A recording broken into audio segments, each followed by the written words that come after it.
Selamat datang di channel Indah Kirana, channel tentang alur cerita anime Donghua. Yang suka dengan alur ceritanya, jangan lupa subscribe ya guys, biar gak ketinggalan alur cerita menarik selanjutnya. Tanpa banyak bicara lagi, mari dengarkan alur ceritanya. Semoga terhibur. Bab 566, angin kencang menderu-deru dengan ganas di langit yang luas dan kosong. Badai yang ganas itu bagaikan binatang buas raksasa yang dapat menghancurkan segalanya saat ia mengamuk tanpa kendali di angkasa. Angin menderu-deru menyapu daratan, menyebabkan seluruh daratan gemetar ketakutan di bawah tekanan yang menakutkan ini. Tanpa disadari, matahari menghilang. Tak seorang pun tahu apakah itu karena matahari telah terbenam atau karena langit pun menghilang. Di tengah badai ini, sesosok manusia yang tampak seperti ilusi, dengan ganas mengenakan wajah putih pekat yang sangat menakutkan. Sudut-sudut mulutnya terangkat, memperlihatkan senyum haus darah dan kejam. Kedua lengannya menari-neri, sementara telapak tangannya dengan liar meraih ruang kosong di sekitarnya. Seolah-olah ia berharap dapat memasukkan semua kekuatan spiritual di sekitarnya ke dalam tubuhnya. Meskipun wajahnya masih sepucat kertas, energi yang tak tertandingi di dalam tubuhnya membuat hati Xiaoxian yang sekarang semakin berdebar kencang. Apalagi ketika ia melihat Xiaoyan, yang wajahnya bahkan lebih pucat daripada wajahnya sendiri. Xiaoxian merasa sangat riang. Di matanya, Xiaoyan yang sekarang sepertinya sudah mati. Xiaoyan, aku tak menyangka diriku yang terhormat ini begitu mengagumimu. Kau tak menyangka konsekuensi dari kecerobohanmu adalah kematian, kan? Ekspresi ganas di wajah Zhao Xian tampak sangat menakutkan saat ia menatap Xiaoyan, yang masih dengan susah payah berjalan ke arahnya. Di saat yang sama tawa ganas keluar dari mulutnya, sebuah pikiran terlintas di benaknya. Daya hisap yang awalnya bergejolak dan menakutkan di dalam tubuhnya menjadi semakin menakutkan. Mata Zhao Xian dengan rakus menatap Xiaoyan di hadapannya, yang kinya semakin melemah.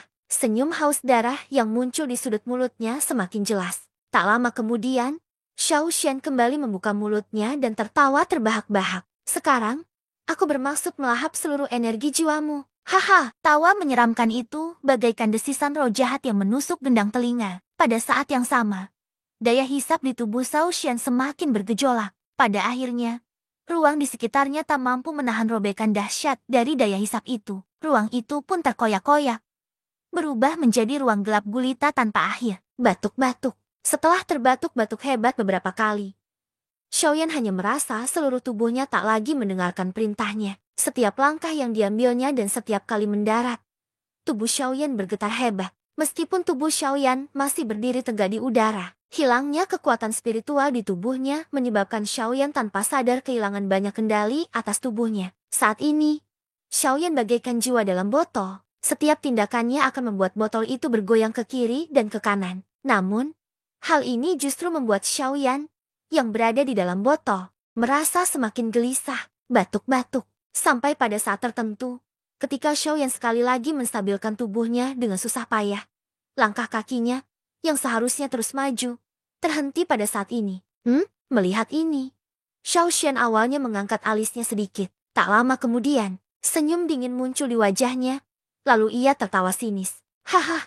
Apa kau akhirnya tak sanggup bertahan lagi, Xiaoyan? Sepertinya kau pada akhirnya tetap milik diriku yang mulia ini. Hidupmu ini seharusnya milik diriku yang mulia ini. Begitu suaranya terdengar, ekspresi wajah Xiaoxian tiba-tiba menjadi ganas.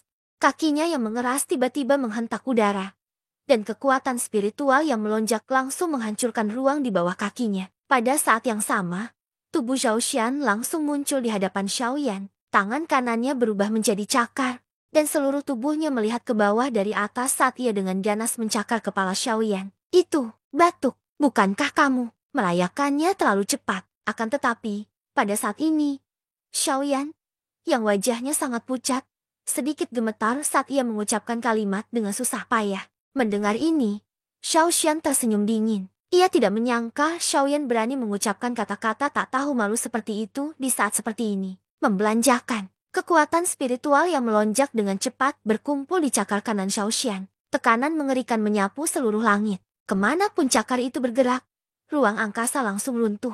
Banyak kekuatan tak terlihat terus-menerus melesat di atas ruang angkasa. Tekanan angin yang mengerikan itu bagaikan bilah pedang raksasa yang mendarat pertama kali di dahi Xiaoyan. Seketika, darah segar mengucur deras dari dahi Xiaoyan seolah-olah tanpa biaya. Namun, Karena kekuatan spiritual Xiaoyan saat ini sangat lemah, Xiaoyan sama sekali tidak menyadari perasaan biasa ini. Detik berikutnya, cakar Zhaoxian yang diliputi kekuatan spiritual yang melonjak telah tiba beberapa inci di kepala Xiaoyan. Saat itu, seluruh tubuh Xiaoyan dipenuhi ratusan luka dengan berbagai ukuran. Darah segar menyembur keluar bak air mancur, membuat Xiaoyan berubah menjadi sosok yang berlumuran darah. Itu, haha, kamu tidak bisa menyalahkanku untuk masalah hari ini. Kamu hanya bisa menyalahkan dirimu sendiri untuk ini.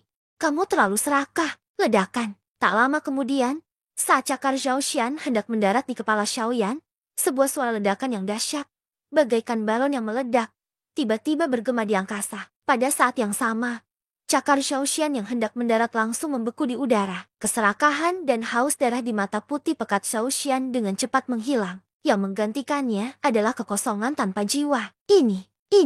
Bagaimana ini? Bagaimana ini? Bisa. Ketika kalimat terakhir yang dipenuhi keengganan ekstrem terucap dari mulutnya, gumpalan api merah muda melesat keluar dari tubuh Zhaoxian di hadapan Xiaoyan. Di saat yang sama, gumpalan api surgawi tak kasat mata lainnya bercampur di dalamnya. Kombinasi keduanya inilah yang mampu melenyapkan kesadaran Zhaoxian dalam sekejap. Saat api surgawi menyembur keluar, tubuh Zhaoxian yang awalnya padat dengan cepat berubah menjadi ilusi. Gelombang dahisap yang dahsyat kembali menyembur keluar dari perut Zhaoxian, mengumpulkan semua kekuatan spiritual yang telah dilepaskan Zhaoxian sebelumnya dalam sekejap. Batuk-batuk. Haha. Beraninya kau menelan kekuatan spiritualku begitu saja, Zhaoxian. Kau atau aku yang seperti ngengat yang terbang ke dalam api. Bab 567. Langit malam yang gelap gulita bak tirai perlahan-lahan memancarkan bintik-bintik cahaya bintang setelah kematian Zhaoxian. Atmosfer yang awalnya menekan dan menyelimuti langit pun menjadi lebih rileks. Baru pada saat inilah Xiaoyan perlahan mengangkat kepalanya. Matanya yang hitam pekat menatap langit di kejauhan. Galaksi gemerlap yang dipenuhi bintang. Oh, apakah langit sudah gelap? Secercah keterkejutan terpancar di mata Xiaoyan yang hitam pekat. Pertarungannya dengan Zhaoxian tanpa disadari telah berlangsung seharian penuh. Meskipun proses ini sedikit lebih sulit daripada yang dibayangkan Xiaoyan, untungnya Guyu ada di sampingnya. Oleh karena itu, masalah hari ini bisa dianggap sebagai pengalaman yang menegangkan tanpa bahaya. Xiaoyan menghela napas panjang lega. Sarafnya yang tegang akhirnya rileks saat itu. Namun, tak lama kemudian, Xiaoyan kembali menguatkan diri. Banyak kilatan cahaya memancar dari dalam matanya saat matanya perlahan turun. Akhirnya, ia mendarat di seberkas cahaya putih krem yang menggantung di depannya. Gumpalan cahaya ini adalah esensi spiritual Zhaoxian, yang telah sepenuhnya dimurnikan oleh api surgawi dari dalam keluar. Tentu saja, gumpalan ini tidak hanya mengandung kekuatan spiritual Zhaoxian sendiri, tetapi juga menyatu dengan hampir seluruh kekuatan spiritual Xiaoyan. Berkat inilah Xiaoyan mampu melenyapkan kesadaran Zhaoxian dalam sekejap saat ini. Setelah gumpalan esensi spiritual ini dimurnikan oleh api surgawi, yang tersisa hanyalah energi esensi spiritual yang paling murni. Kemurnian esensi spiritual semacam ini cukup bagi siapapun untuk dengan mudah memurnikannya tanpa meninggalkan efek residu. Namun, satu-satunya perbedaan adalah esensi spiritual Zhaoxian telah dihancurkan oleh Xiaoyan, menyebabkan esensi spiritualnya hampir habis. Oleh karena itu, meskipun Xiaoyan mampu menyerap sepenuhnya gugusan esensi spiritual di depannya, dia hanya dapat menggunakan sebagian besarnya. Hah? Xiaoyan kembali menghela napas panjang. Namun, ia tidak terburu-buru melahap esensi spiritual di hadapannya. Ia justru menopang tubuhnya dengan kuat dan membiarkan dirinya duduk bersila di ruang kosong itu. Bagaimanapun, Xiaoyan perlu memulihkan sebagian kekuatan fisiknya saat ini. Jika tidak, tergesa-gesa untuk meraih kesuksesan mungkin akan mengubah hasil akhirnya secara permanen. Esensi spiritual di hadapannya sangat menarik bagi Xiaoyan saat ini.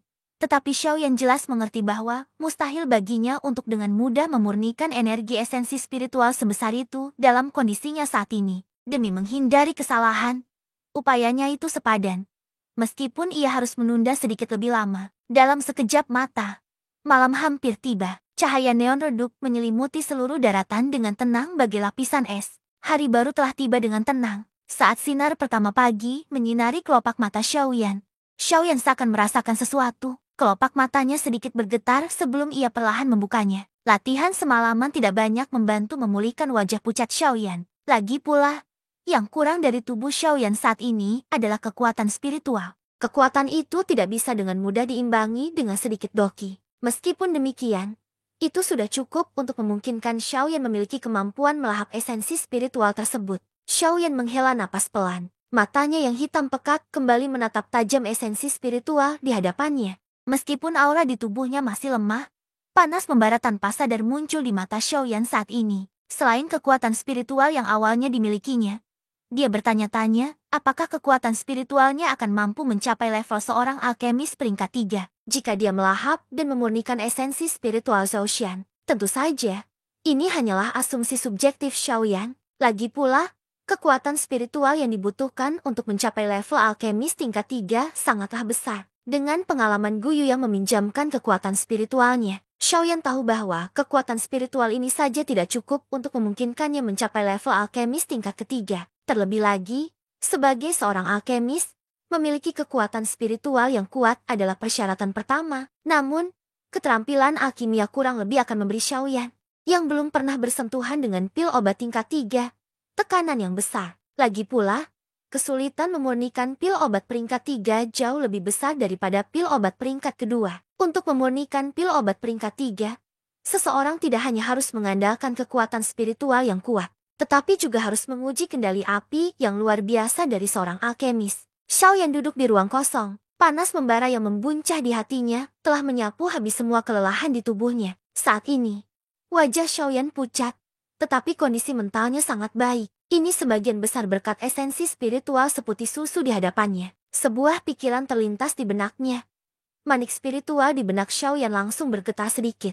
Pada saat yang sama, esensi spiritual yang melayang di depan Xiaoyan juga ikut bergerak. Tampaknya tertarik oleh sesuatu saat mendekati tubuh Xiaoyan.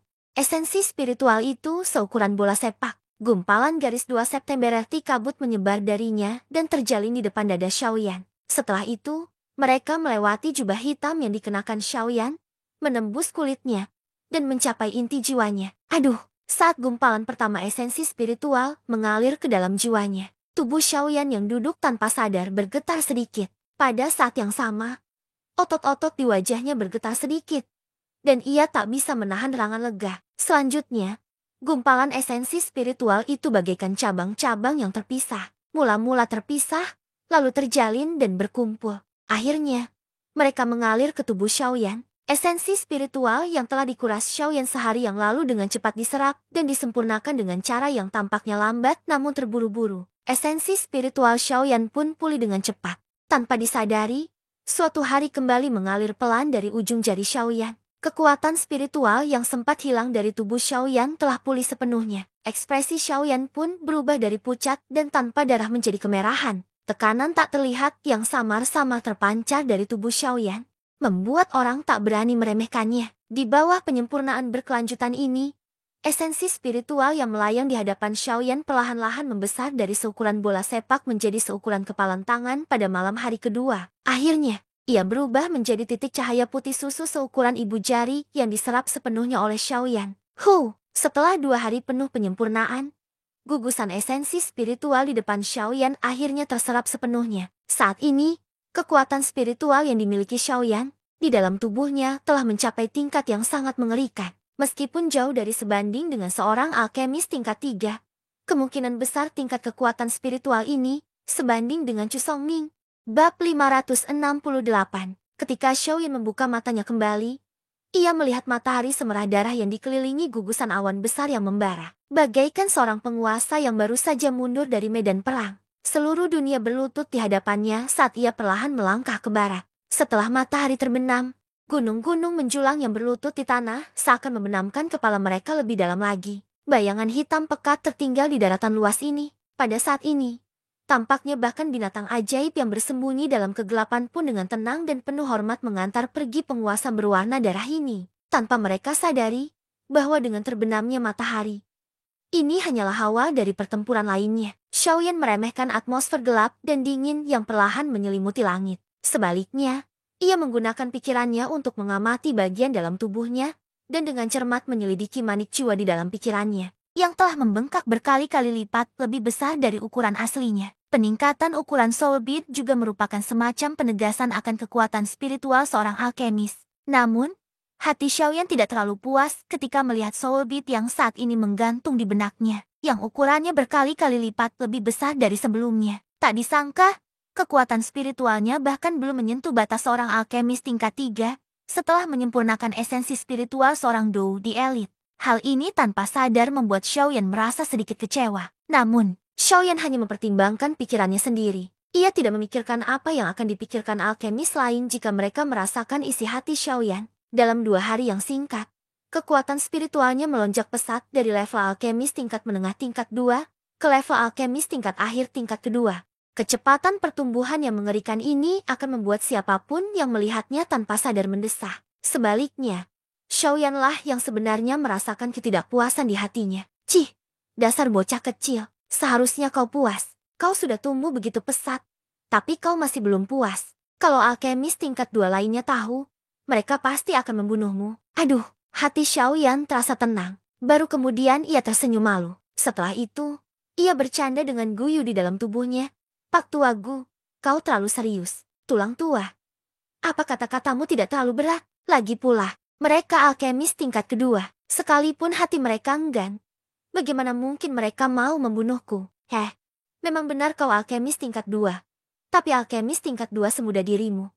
Aku khawatir kau bahkan tak bisa menemukan beberapa pun di seluruh benua ini. Kalau orang-orang tua itu tahu apa yang kau pikirkan saat ini. Meskipun mereka tidak membunuhmu, hanya dengan tatapan mata mereka yang seperti pemakan manusia, itu sudah cukup membuatmu menderita. Guyu mencibir dingin. Xiaoyan terkejut tanpa sadar. Ia diam-diam membayangkan sekelompok besar alkemis tingkat 2 mengelilinginya dan menatapnya dengan tatapan aneh. Meskipun Xiaoyan memiliki mental yang kuat, ia tetap menggigil tanpa sadar ketika memikirkan hal ini. Pemandangan seperti itu sungguh mengerikan. Setelah pulih, Xiaoyan berhenti memikirkannya. Bagaimanapun, apapun yang dipikirkannya, bagaimana mungkin orang-orang tua itu tahu bahwa Xiaoyan tidak bisa lagi menahan diri untuk mencoba kekuatan spiritual luar biasa yang baru saja ia sempurnakan. Sebuah pikiran melintas di benak Xiaoyan, dan manik jiwa hitam pekat di benaknya langsung bergetar. Manik itu mengeluarkan suara berdengung yang tak terlihat. Pada saat yang sama, kekuatan spiritual yang agung segera menyapu. Xiaoyan mengalihkan pandangannya dan langsung mengarahkannya ke sebuah puncak gunung yang menjulang tinggi. Seluruh puncak gunung itu bisa dibilang sangat menarik perhatian di antara pegunungan di dekatnya. Oleh karena itu, Xiaoyan mengarahkan pandangannya sekilas. Pergi. Setelah kata-kata ini terucap di hati Xiaoyan, sebuah pilar spiritual yang tak terlihat, membawa aura dan tekanan yang sangat menakutkan, menembus ruang hampa dalam sekejap mata. Meskipun kekuatan spiritualnya tak terlacak, pilar itu tetap memancarkan ledakan sonik yang memekakan telinga saat menembus ruang hampa. Tak lama kemudian, terdengar suara dentuman yang mengguncang bumi. Puncak gunung yang megah itu telah terbelah secara paksa dari atas ke bawah oleh pilar spiritual Xiaoyan. Seluruh puncak gunung juga terbelah menjadi 2 bagian, meninggalkan tebing setinggi 100.000 kaki yang menghubungkan langit dan bumi di tengah puncak gunung. Hanya dengan satu serangan, puncak gunung yang menjulang tinggi terbelah 2 dengan kuat. Kemanapun pilar spiritual itu lewat, retakan halus bagai cermin tertinggal di puncak gunung. Merasa, bahkan Xiaoyan sendiri tanpa sadar menghirup udara dingin ketika melihat pemandangan ini. Xiaoyan baru saja menggunakan kurang dari 1/1000 kekuatan spiritualnya dalam serangan tadi. Meskipun demikian, kekuatan yang ia tunjukkan masih sangat kuat. Tingkat kekuatan spiritual ini kemungkinan cukup untuk memungkinkan Xiaoyan dengan mudah melawan bandi biasa tanpa menggunakan doki. Memikirkan hal ini saja membuat hati Xiaoyan tanpa sadar memanas. Jika kekuatan spiritualnya sekuat itu, ia mungkin bisa melawan Dou di elit biasa jika dokinya ditambahkan. Cih, bocah, jangan terlalu optimis. Aku yang tua ini sudah bilang jangan remehkan Dou dimanapun. Sekalipun Dodinya terluka parah, kau tidak boleh meremehkannya. Kalau tidak, mungkin tidak akan ada yang menolongmu lain kali. Namun, Guyu, yang berada di dalam tubuh Xiaoyan, sekali lagi menuangkan baskom berisi air dingin ke tubuhnya ketika pikiran gila ini muncul di hatinya. Hal ini membuat Xiaoyan, yang belum terjerumus ke jalan yang salah, segera tersadar. Xiaoyan hanya bisa tersenyum malu setelah mendengar kata-kata Guyu. Ia mengerti dalam hatinya bahwa Guyu mengatakan kata-kata ini untuk kebaikannya sendiri. Oleh karena itu, terlepas dari apapun yang dikatakan pihak lain, Xiaoyan hanya bisa berusaha sebaik mungkin untuk merenungkan dirinya sendiri. Ia tidak meragukan kata-kata pihak lain. Lagi pula, dengan kekuatan Guyu, dia tidak perlu berbohong padanya. Apalagi, Contoh Zhou Xian telah membuktikan dengan sempurna kata-kata Guyu. Xiaoyan menarik kekuatan spiritual yang telah ia sebarkan. Ia membalikan tangannya dan sebuah cincin penyimpanan seputih salju muncul di telapak tangannya. Cincin penyimpanan ini awalnya milik Zhou Xian. Namun, karena Zhou Xian telah sepenuhnya berubah menjadi debu, cincin penyimpanan ini secara alami menjadi milik Xiaoyan. Setelah kematian Zhou Xian, jejak spiritual yang awalnya menyelimuti cincin penyimpanan menghilang secara diam-diam. Kekuatan spiritual Xiaoyan dapat dengan mudah mengalir ke dalamnya. Ketika Xiaoyan baru saja menuangkan kekuatan spiritualnya ke dalam cincin penyimpanan di tangannya, seberkas kilatan yang tak terdeteksi melintas jauh di dalam mata Xiaoyan. Tak lama kemudian, kekuatan spiritual Xiaoyan mengalir ke dalam cincin penyimpanan dan meninggalkan jejak spiritualnya. Semua benda di dalam cincin penyimpanan muncul di depan mata Xiaoyan. Mata Xiaoyan langsung memancarkan kegembiraan yang luar biasa saat melihat deretan harta karun yang memukau di hadapannya. Seorang Dou di elit memang luar biasa. Koleksi di dalam cincin penyimpanan ini bukanlah sesuatu yang bisa dibandingkan dengan bandi biasa. Sebagian besar metode Qi, keterampilan Dou, dan beberapa harta karun alami adalah harta karun yang mampu menggerakkan hati Xiaoyan. Apalagi setelah ia melihat banyaknya bahan obat yang bisa ia gunakan untuk memurnikan pil roh es dan pil pengembalian bodi. Xiaoyan merasakan kegembiraan yang tak tertandingi di hatinya. Harus diakui, ia telah mendapatkan banyak hal kali ini. Bab 569. Melihat sekeliling ruang di dalam cincin penyimpanan, raut wajah Xiaoyan semakin bersemangat. Ketika pandangannya beralih, sebuah kotak giok putih juga muncul di depan mata Xiaoyan. Pil transformasi ekstrem. Karena kotak giok berisi pil transformasi ekstrim itu relatif istimewa, Xiaoyan juga lebih memperhatikannya saat berada di rumah lelang. Saat itu, ia langsung mengenalinya. Isi kotak giok ini tentu saja pil transformasi ekstrim. Di dunia luar, saat Xiaoyan menarik pikirannya, sebuah pikiran melintas di benaknya dan kotak giok muncul di tangan Xiaoyan. Meskipun mereka dipisahkan oleh kotak giok, Xiaoyan masih bisa mencium aroma pil yang menguat dari dalamnya. Seketika, rasa dingin menjalar ke seluruh tubuh dan tulang Xiaoyan, membuatnya merasa sangat segar. Memang layak disebut pil obat tingkat keempat. Bahkan aroma pilnya pun memiliki kekuatan obat yang begitu pekat. Sungguh luar biasa. Setelah berseru, Xiaoyan berhenti ragu dan membuka tutup kotak giok. Seketika, aroma pil yang pekat seperti awan menyebar dengan cepat dari dalam kotak giok. Aroma itu menyelimuti tubuh Xiaoyan dan perlahan menyebar. Aroma pil menyebar, dan pandangan Xiaoyan terhalang sementara. Xiaoyan tersenyum tipis. Api yang cemerlang langsung berkobar dari dalam matanya. Seketika, aroma pil di depannya terdorong oleh kekuatan tak terlihat. Aroma pil menyebar, dan pil obat di dalam kotak giok pun muncul di depan mata Xiaoyan. Ekspresi Xiaoyan sedikit berubah. Pil obat putih pekat itu bagaikan kristal es yang tersimpan di dalam kotak giok. Hanya dengan melihatnya dengan mata telanjang, Xiaoyan seolah bisa merasakan kekuatan obat yang dahsyat di dalamnya. Cekak-cekak, pil obat sekecil itu ternyata bisa menggantikan waktu latihan ratusan tahun seorang Dou di elit.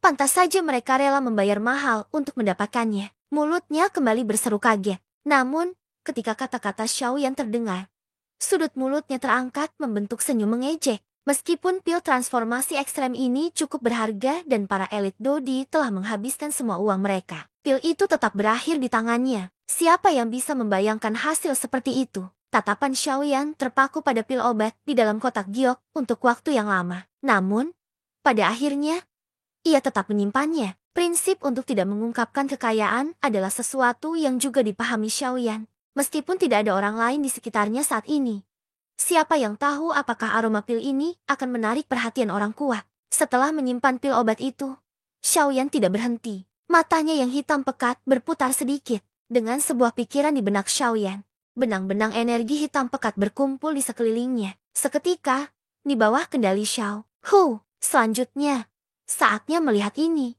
Haha, Xiaoyan menunjukkan ekspresi gembira di wajahnya. Matanya langsung menyapu ketujuh tenda di depannya. Setelah itu, ia mengamati ketujuh tenda di depannya dengan saksama. Sesaat kemudian, Xiaoyan, yang awalnya tampak terkejut, mulai mengerutkan kening. Ekspresi bingung muncul di wajahnya. Ini, meskipun dia dapat dengan jelas merasakan bahwa kekuatan Dou besar yang dikendalikannya telah meningkat pesat. Tampaknya tidak ada perbedaan lain selain mampu membentuk tenda tambahan. Penatua Gu, apakah Anda tahu apa yang sedang terjadi? Tak berdaya, Xiaoyan hanya bisa meminta bantuan Guyu. Lagi pula, Satu-satunya orang yang bisa menjawab semua pertanyaannya adalah Guyu. Hehe, bocah nakal. Semua orang bilang tidak mudah berlatih kekuatan Dao Agung. Tapi, dari kelihatannya, sepertinya kau tidak mengalami banyak kesulitan. Xiaoyan langsung terkejut ketika sebuah suara yang agak menggoda terdengar. Ia tak bisa menahan diri untuk mengangkat alisnya dan bertanya. Pak Tuagu, maksudmu? Hehe, jangan bahas tenda ketujuh dulu. Kita bahas 6 tenda pertama saja. Tahukah kamu bahwa bahkan beberapa orang yang sudah lama memahami kekuatan Dao Agung mungkin tidak bisa membentuk 6 tenda? Mata Xiaoyan tanpa sadar mengeras saat mendengar ini. Sambil terkejut di dalam hatinya, Guyu melanjutkan bicaranya. Semua orang tahu bahwa memahami kekuatan Dao Agung tidaklah mudah. Namun, mereka tidak tahu bahwa berlatih kekuatan Dao Agung jauh lebih sulit. Cahaya putih langsung muncul dari permukaan tubuh Xiaoyan setelah kata-katanya terdengar. Tak lama kemudian, sosok Guyu melesat keluar dari tubuh Xiaoyan dan berdiri di kehampaan di hadapannya. Xiaoyan mengangkat alisnya saat melihat ini. Namun, ia tidak berbicara. Tatapan mata Guyu yang dalam tertuju pada 7 tenda di depannya. Biasanya, mereka yang baru saja memahami kekuatan jalan biasanya mampu menggunakan kekuatan jalan untuk memadamkan sebuah tenda. Tentu saja, biasanya, mereka hanya dapat memadamkan 1 helai. 2 atau 3 helai berarti mereka memiliki bakat yang cukup untuk memahami kekuatan jalan. Lebih dari itu, berarti mereka memiliki bakat yang luar biasa untuk memahami kekuatan jalan. Bakat, bukankah dikatakan bahwa kekuatan Dao Agung hanya dapat dipahami melalui pemahaman murni? Mengapa ada bakat? Xiaoyan tak kuasa menahan diri untuk tidak terkejut ketika mendengar apa yang disebut bakat dalam memahami. Setelah itu, ia mendongak menatap Guyu dan bertanya dengan cemberut. Itu benar. Kekuatan Dao Agung hanya dapat ditingkatkan dengan mengandalkan pemahaman seseorang. Namun, apakah seseorang dapat memahaminya atau tidak juga bergantung pada kondisi bawaannya? Ini sudah pasti. Kalau tidak, bagaimana mungkin ada begitu banyak orang yang tidak dapat memahami kekuatan Dao Agung? Alasannya adalah kondisi bawaan seseorang. Dengan kata lain, bakat seseorang. Xiaoyan mengangguk ketika mendengar ini. Namun, masih ada sedikit kebingungan di wajahnya. Jika memang begitu, latihan kekuatan Dao Agung tidak jauh berbeda dengan Doki. Satu-satunya perbedaan adalah metodenya yang berbeda. Guyu sepertinya merasakan keraguan di hati Xiaoyan.